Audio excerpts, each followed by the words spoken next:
Hallo und willkommen zurück zu The Long Dark Wintermute. So, wir sind auf dem Rückweg. Und ich hoffe, wir werden jetzt nicht mehr allzu sehr aufgehalten. Ich habe 1 Stunde 29.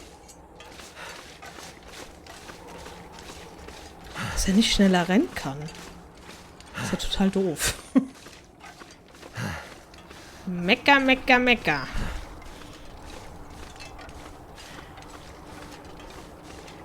Naja, dann verpasse ich ihn halt ab und zu mal.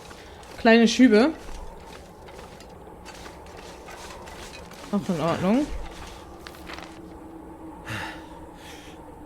Ach, naja, okay. Sieht jetzt nicht ganz so lang aus.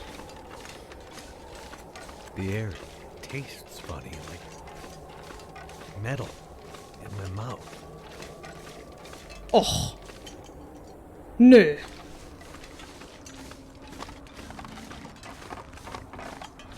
Na. Ich mag sie nicht. Oh shit. Ja. Wie wahr.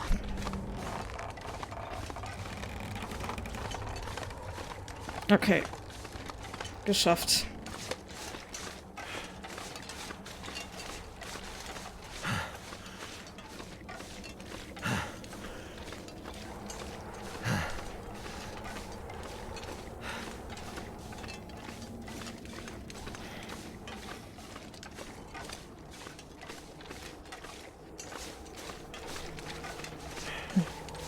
Jetzt ist es hier relativ entspannt.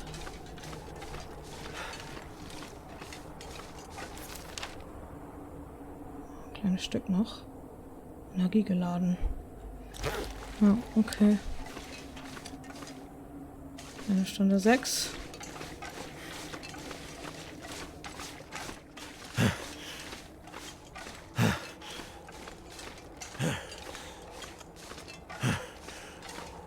Wenigstens haben wir schönes Wetter.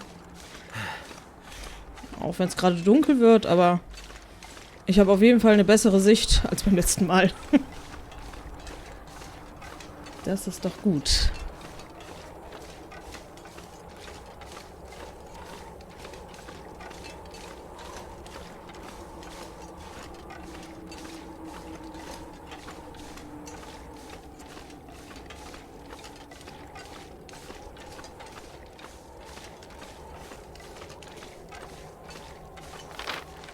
Ja, das ist nicht mehr weit.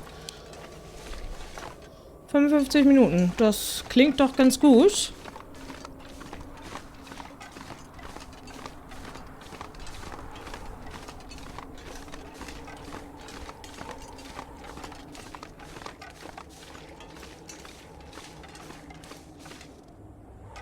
Überreste eines zerfleischten Rehs.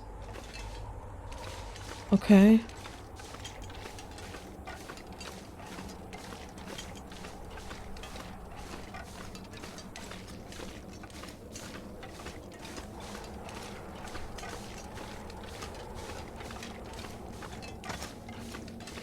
Ist das noch ein Reh? Aha. Was kommt denn hier jetzt auf mich zu?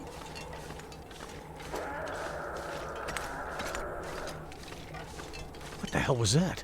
Was war das? 43 Minuten. Oh. Ja. Das ist jetzt nicht euer Ernst, oder?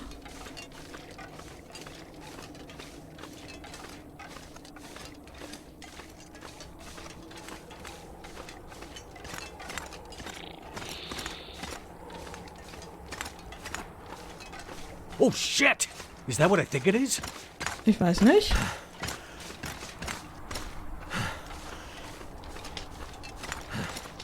Cougar.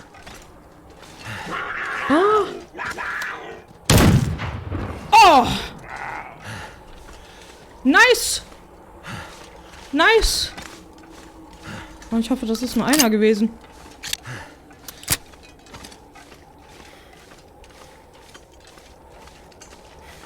Oh, da liegt noch eins. 32 Minuten.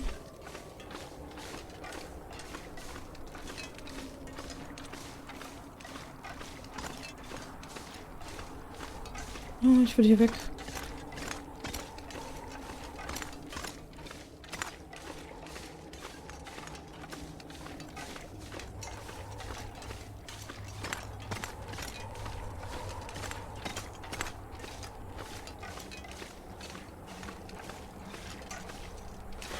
Kann ich hier durch?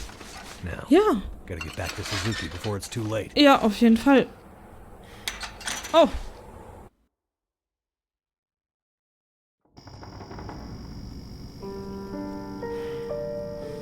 Kehre zum Kontrollraum zurück. Okay. Wir sind da. Endlich geschafft. Oh, da habe ich aber Schwein gehabt mit dem Puma. Das hätte auch anders laufen können. Okay. Dann wollen wir mal zu Jace und Dr. Edward zurückkehren.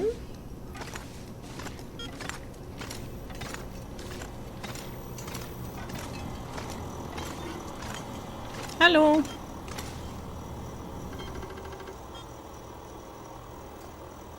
You did it, Mackenzie! Yes, good work, young man. It was no trouble. Now, do you have everything you need? I think so. I still have a job for you.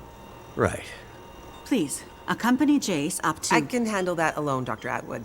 He's already done enough. Accompany Jace to... With tonight's Aurora, we have a chance to pull the data now that the systems are nearly back online. But I'm not sure Jace can handle the next part alone. I don't need any help. We need to get the data from the buffers back into the mainframe and then to the scope's relays for processing. But for that to work, we need the benefit of the program. The program? Just a little something I put together during my graduate thesis. It's a brilliant bit of coding, and without it, we'd be dead in the water. Okay. So, what can I do? The next parts are all about perfect timing, and we each have a part to play. I'm sure I can handle the telescope. Nonsense. This is too important to let pride get in the way. Once more? For good luck? Let's not make this a habit, okay? Works for me. You two had better get moving. We're running out of time.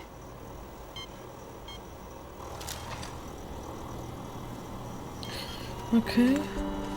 Begleite Chess zum Verstärkerraum. Leg die mal weg. Nicht, dass sie sich noch bedroht fühlt. Das wollen wir ja nicht.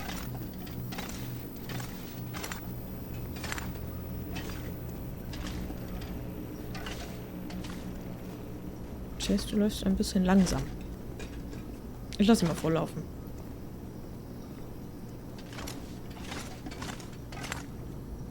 Naja. Das hat jetzt nicht so den Effekt gehabt. Na gut. Dann laufen wir halt ein bisschen langsamer. Could they have built a more confusing space?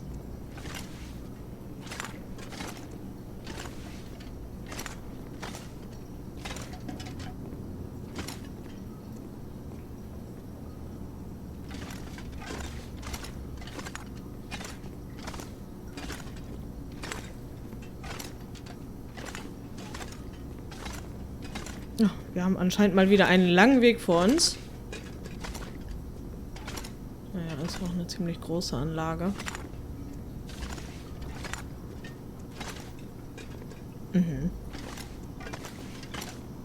place is old, but it has good bones. Ja. Das ist doch gut.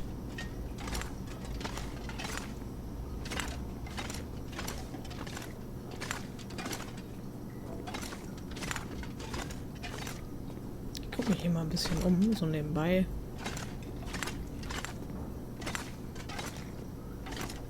Aber hier gibt's nichts. Wozu auch? Wir haben ja auch genug. Aber guck mal, hier geht's auch noch lang. Oh. Nee, ich glaube, hier komme ich nicht weiter. Okay, ich komme zurück.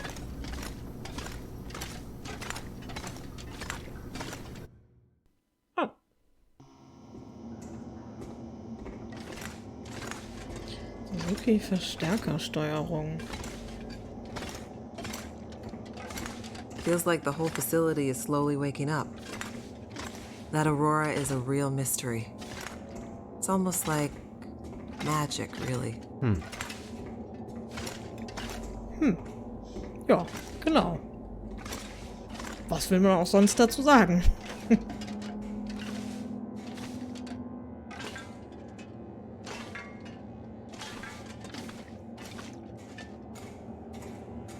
Lauf mal vor. Imagine the logistics involved in building this facility. Staggering. Ja. Das kann gut sein.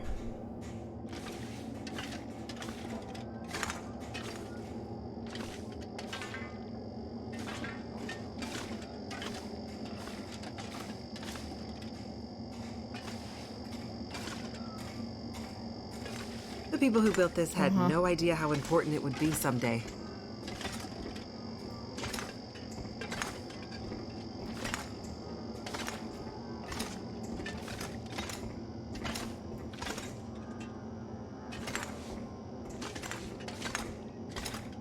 Gibt's hier noch was Schönes? Nicht wirklich, ne?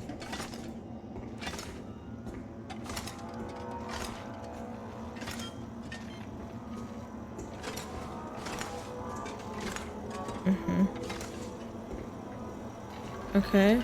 Well, well, there she is. The Suzuki Radio Telescope. Isn't she beautiful? Lit up by the aurora, no less. I've never seen it so bright. It's massive. Let's hope we're not too late.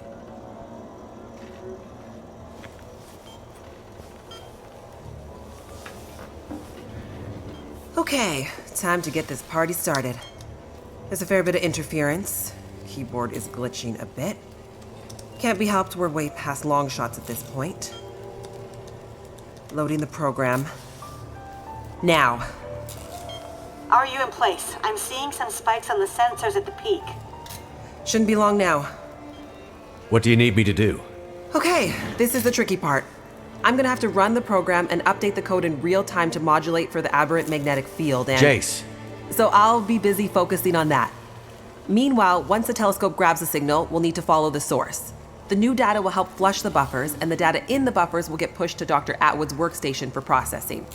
It's an archaic system, but best I could do with 30-year-old technology. I'm still not clear on what you need me to do. You're a pilot, right? Yep. Know how to adjust your heading to follow a radar beacon? Yeah, I have a pretty good idea. Same principle. Grab the big metal wheels at the base of each leg of the telescope sensor assembly. You'll see a bunch of numbers around the edge. When my program outputs specific bearings, I'll shout them to you. And then you have to find a way to match those bearings as quickly as you can. Sounds easy enough. The timing has to be perfect. Got it. Like, exactly perfect. I hear you loud and clear. Did you say you got here after crashing your plane? Don't start. Get ready. I'm seeing some power spikes. Something big. It's happening.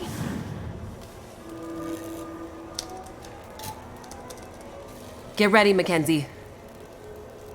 Okay. 15 Minuten? Stelle das Teleskop so ein, dass Jace die Daten herunterladen kann. Da kann ich nicht durch. Wo muss ich denn hier lang, bitte? Aha, okay. Oh Gott. What a mess. Look for the wheel, Mackenzie. Ja, Moment. Muss ich hier lang? Ja, das geht jetzt leider nicht schneller. Mackenzie! Lauf!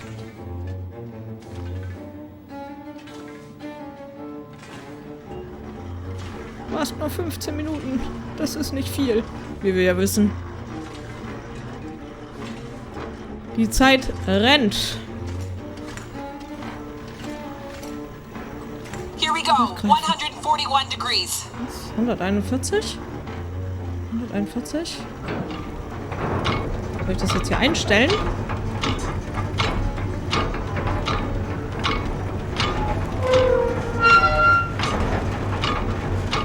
Gott, ich hoffe, ich schaff das.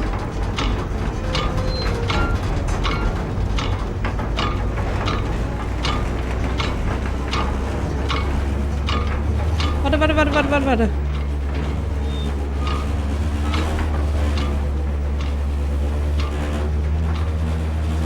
So?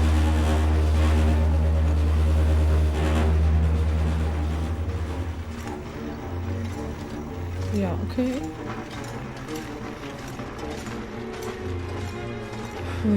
Durch? Ja, ich glaube schon. Look for the console with the big wheel on it. Come on, Mackenzie. How am I supposed to find schon. anything down here? There's gotta be a way through here. Ich glaube, wir müssen hier hoch. The dish is huge. Okay. Hallo? That's it. We're getting close now. Keep going. Okay. 67 degrees. 67.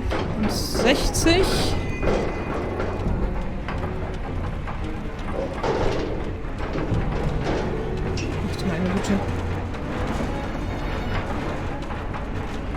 Schneller!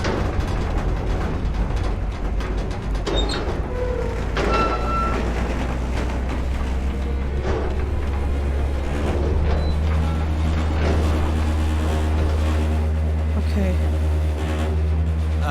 Jace? Everything okay over there? Don't worry.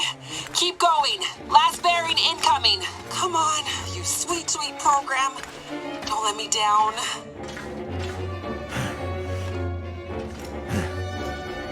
Oh. 156, Mackenzie. Get to 156 before the whole thing blows. Ja, ist ja gut. Ich beeile mich ja schon. Was war das? 156?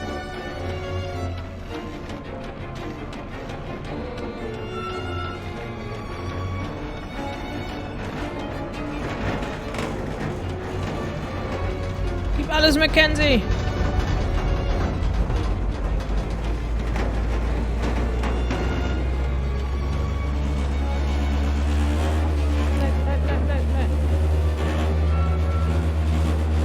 Now, Mackenzie.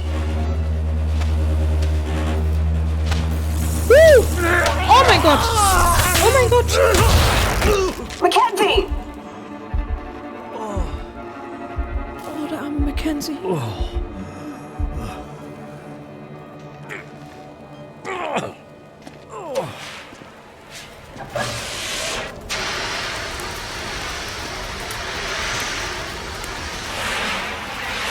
The program? She did the most any program can hope to do. Her job. Now let's hope Dr. Atwood got what she needed. Because this gear is toast. Was Mackenzie so durchmachen muss. Ich hoffe, es hat sich gelohnt. It's coming now. All the data just flooding out of the buffers. It worked.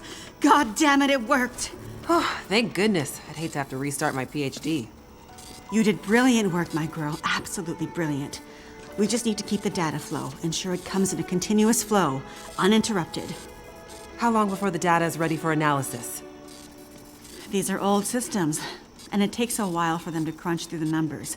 It'll be hours before we'll... Oh, was jetzt? Well, shit. What the hell just happened? It's not the power this time. Geothermal plants still showing up green on the board. Some kind of overload, or emergency shutdown. What now? Now we do this the old-fashioned way. We start combing through the numbers. I'll get us some light.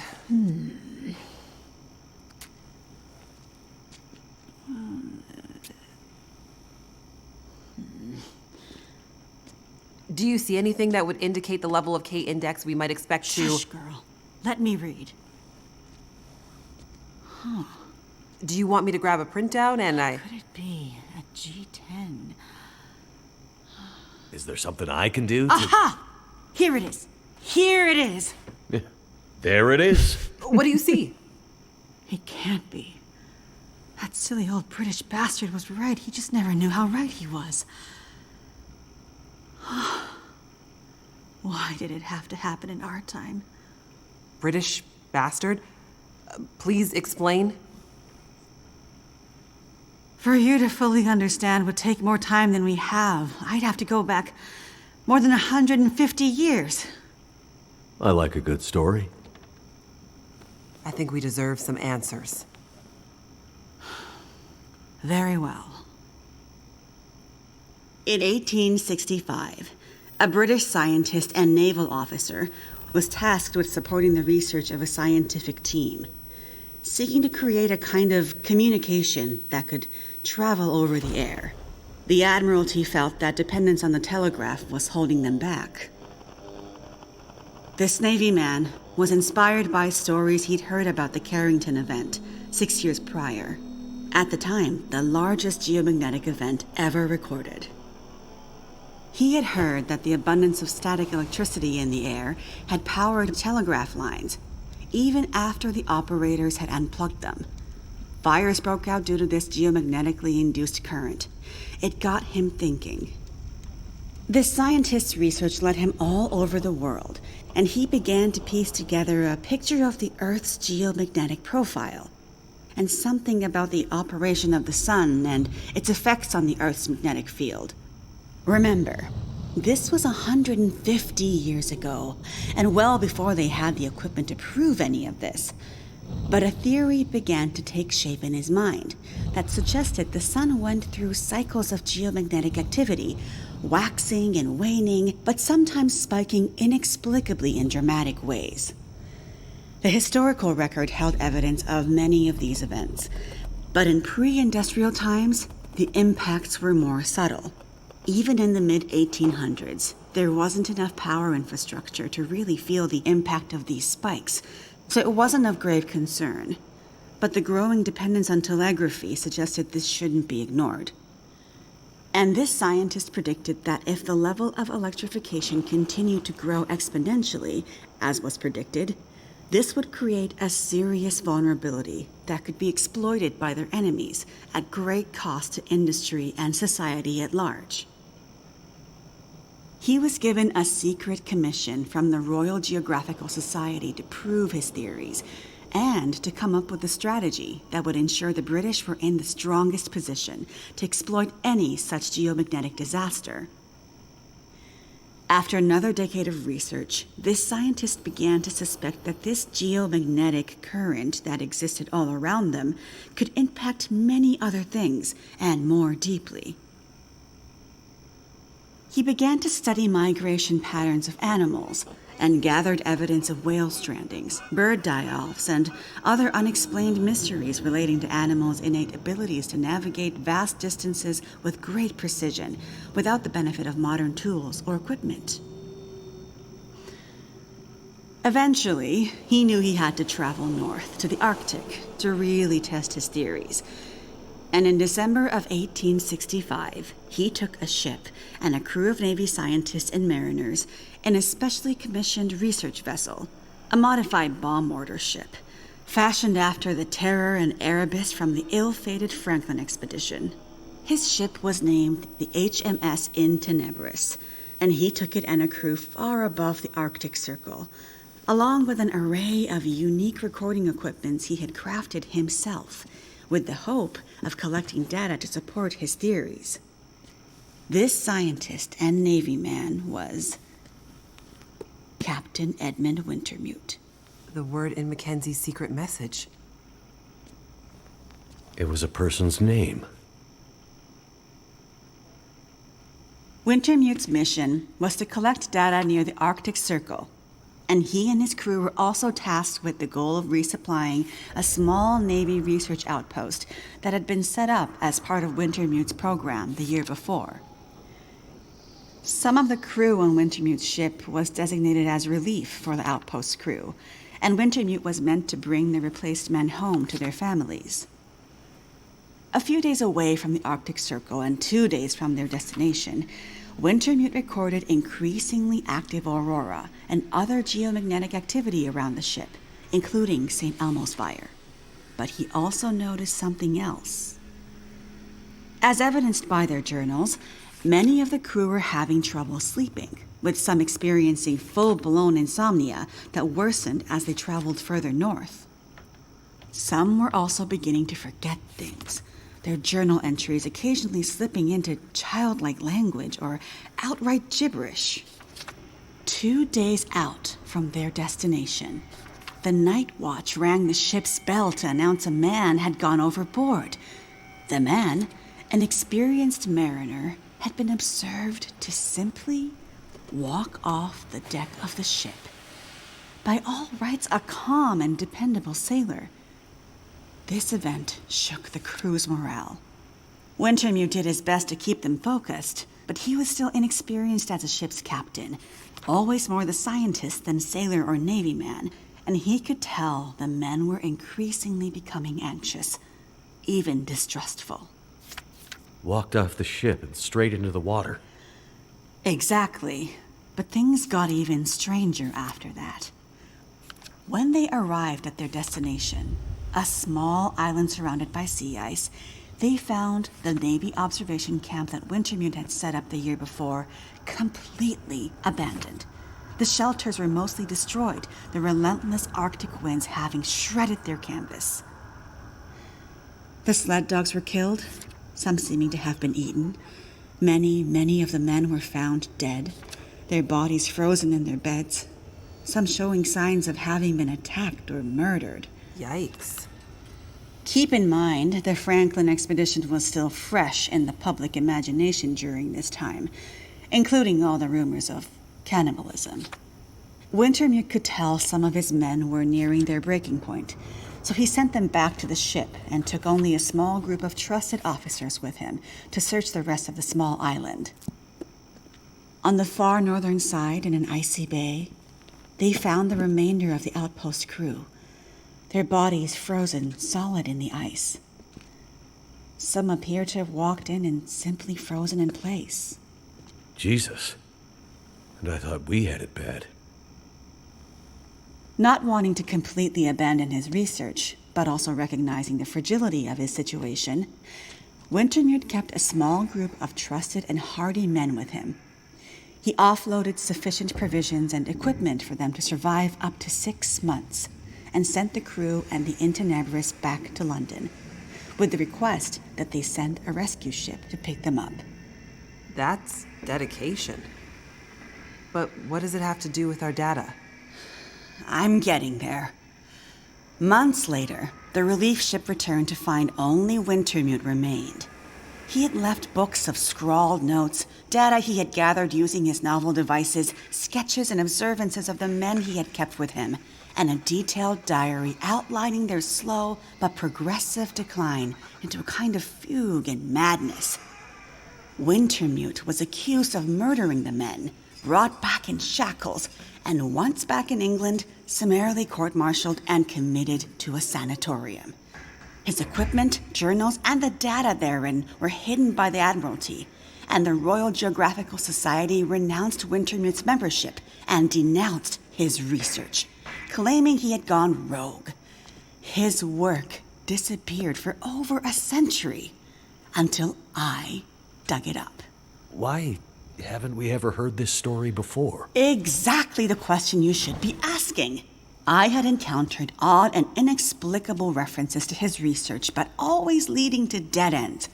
I finally managed to get my hands, through no small feat of my own canny research and a dogged determination, I might add, on a few of his earlier papers.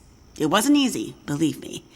A woman, let alone a woman who isn't white, had to work 10 times harder to get access to this material, but I managed to do it. I spent the next 20 years piecing it together, tracing the fingerprints of Wintermute's theory, collecting his data, analyzing, and then adding to his research with research of my own using increasingly modern equipment. And the more I dug, the more data I collected, the more worried I became. Because not only had Wintermute's original fear come to pass, that the world had become dependent on the electrical grid, a technology that would easily be taken offline should any Carrington-level geomagnetic event occur, but even worse, that the Carrington event of 1859 was like a tiny spark compared to the massive, overwhelming storm that might come in the future. I started to talk to others about this, but of course, people thought I was crazy.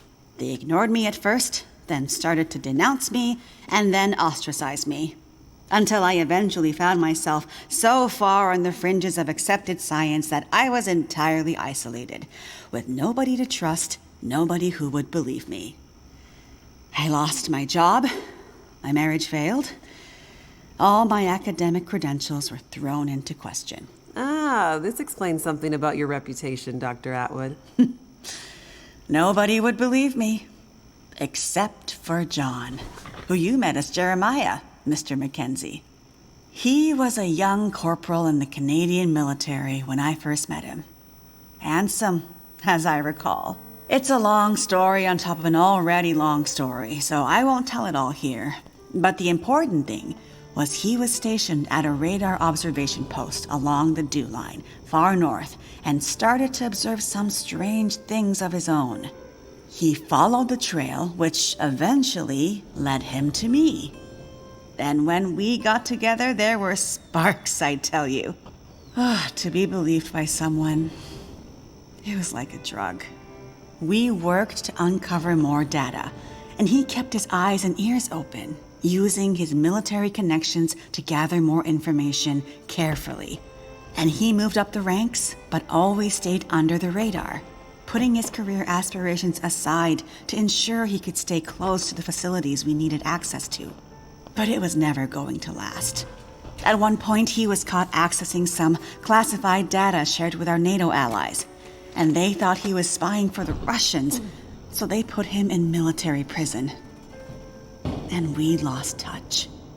Years later, he actually found me here, at the radio telescope. He was a changed man. His fire was gone. They'd somehow broken him. He said he still believed, but he couldn't be part of this journey. And that's the last time I saw him. That was more than 20 years ago. I can't believe he's still alive. And on Great Bear, no less. You can't possibly believe that's some kind of coincidence. Jeremiah being here. What are you suggesting? Isn't it obvious? He stayed here for you, to be close to you, to keep watch. He's been here ever since, close by, in case you might need him. And as soon as he saw the aurora and what it could do, he knew. He saw the signs. When I met him, he was nearly killed by a bear, and when I left him, he was still not much more than half alive. Otherwise, I'm sure he would have come here himself. But he sent me to warn you. He made me promise. And he knew by then what that promise would mean. He sent you in his place. And it's a good thing he did, because now we have the final piece. This is the answer we've been looking for all these years. Do we finally have it? I think we do, dear. I'm not following. All my research here, and Jace's since she joined me, has been to try to anticipate, to get ahead. Ahead of what? The next big Carrington-level event. The thing Wintermute spent his life also searching for. And others, lesser scientists, industrialists, crackpots, even here on Great Bear. The island's unique geologic strata and northern latitude created a perfect test bed for geomagnetic research. Even a few decades ago, a German industrialist named Rudiger... Nein! Entschuldigung, ich bin That's auf not die important. Leertaste gekommen. Dr. Atwood, do we know the terminus? We do, my dear. And when is it coming? Do we have time to prepare? No, dear. It's already too late. It's already started. What does that mean? It means we're in a new geomagnetic normal. What you've seen so far is really just the beginning. Things will get much worse from here on out. But how long will it last? Carrington was over in a few days, weeks at most. Oh, this is much bigger than Carrington. How long, Doctor? I hesitate to say. With the data I have, I can only offer a vague range. 40 to 400. Hours? Days? Years. Wintermute tried to warn us 150 years ago, but nobody listened. And now we're at the very beginning of a geomagnetic storm, a disaster of such proportion we've not seen its like in recorded history. The power grid is down. Everything humanity has built over the last 100 years or more, based on technology, electronics, everything based on the integrated circuit, electricity, it's gone. It's all gone. Nature is changing, and soon we'll begin to see the impact on people. We won't emerge unscathed. And this period of darkness will last from 40 to 400 years. A new dark age. The long dark. And what humanity will exist on the other side of it, I cannot even begin to guess. Then I need to warn her. I need to get to Perseverance Mills. You're talking about your ex-wife, the doctor? Astrid will be there. And she needs what's in this hard case. What's in the case, and what kind of doctor? She's a researcher. Insomnia, memory loss, fugue states. I think she stole some experimental meds. She's trying to help a friend, a child that's suffering from some mysterious illness. I'm not sure. Go to her. Regardless of what's in the case, you can bring her here. Her and anyone else you care about. We have to think about the survival of the species now. But what can we possibly do here? Oh, Jace, my silly girl. Have you forgotten what this facility is built on? I just know it's some government thing. Before it was repurposed for use with the radio telescope, this was an observation post for monitoring satellite communications. Mostly American, Russian, some Chinese, Cold War stuff. But why here? Who would think we'd be spying from here? Exactly. A few floors below us are the magnetically shielded dorms and storerooms designed for the folks who used to live and work here, back in the Cold War. The whole place is basically a big bunker. Right. And the team that built the geothermal plant left various supplies behind. Exactly. There's probably enough dry rations and assorted supplies there to feed dozens of people for a couple of years. Survival of the species, huh? I'm afraid so. Then I better get to it.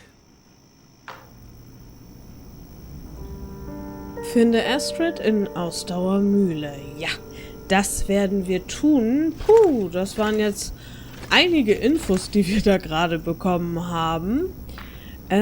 Aber ich würde sagen, auf den Weg zu Astrid machen wir uns erst im nächsten Part. Ich danke fürs Zusehen. Tschüss!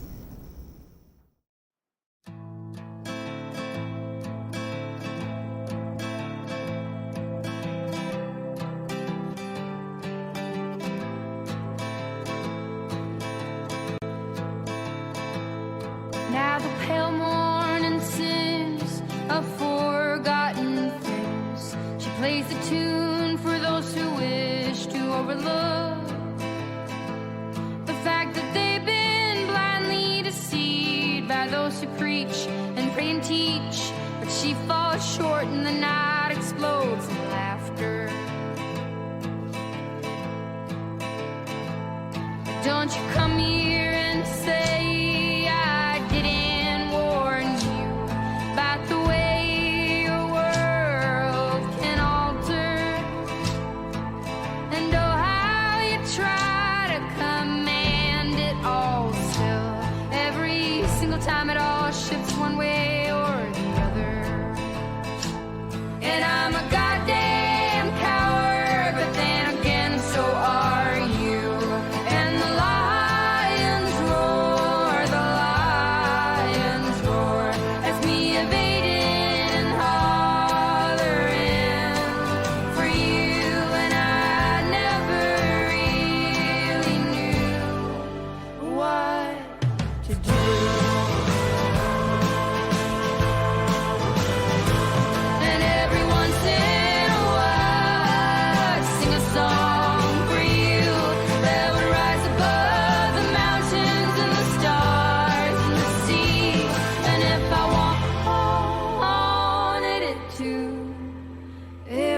lead you back to me.